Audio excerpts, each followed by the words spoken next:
Ketika saya masih seorang Kristen, satu pertanyaan krusial terus menggema dalam benak saya. Apakah Yesus pernah secara eksplisit menyatakan dirinya Tuhan dan meminta disembah? Saya tidak mencari simbolisme, alegori, atau interpretasi metaforis. Saya mencari pernyataan eksplisit, normatif dari pribadi yang diklaim sebagai Tuhan. Saya menelaah Bible dengan pendekatan hermeneutika teks, bahasa Yunani koine, dan struktur naratif Injil-Injil kanonik. Namun yang saya temukan bukanlah pernyataan langsung dari Yesus, melainkan justru pengakuan bahwa dia adalah utusan. Itu tertulis di Yohanes 17 ayat 3, bahwa dia tidak mengetahui hari kiamat, tertulis di Markus 13 ayat 32, dan bahwa Yesus hanya menyembah Allah sebagai Tuhan, Lukas 6 ayat 12. Ketika saya tanyakan hal ini kepada pendeta, jawabannya klasik. Itu harus diimani, jangan terlalu digunakan logika. Iman tidak bisa dipahami dengan akal. Bagi saya ini adalah dogmatis teologis yang mematikan intelektual. Jika Tuhan menciptakan manusia dengan alasan atau reason, mengapa rasio harus dikebiri ketika kita berbicara tentang keimanan?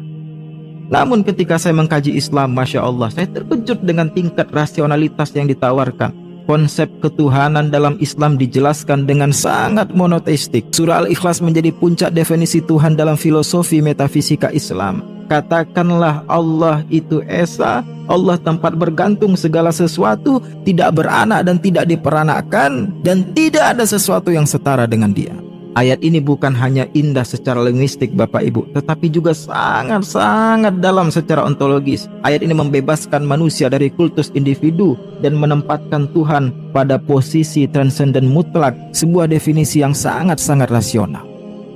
Makanya kan sekarang orang barat masuk Islam, mereka ramai-ramai masuk Islam Bapak Ibu, karena mereka mengakui keunggulan rasionalitas dalam Islam. Will Durant, sejarawan Amerika, dalam The Story of Civilization menulis, akidah Islam adalah pernyataan yang paling logis dan sederhana, tanpa misteri atau doktrin yang tidak maksud akal, dan inilah agama yang selaras dengan akal sehat.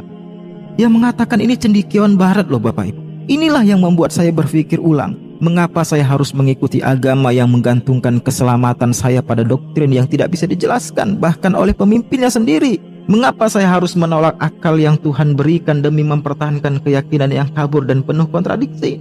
Dari sanalah saya sampai pada kesimpulan, agama sejati adalah yang membimbing hati tanpa mematikan akal, dan itulah Islam.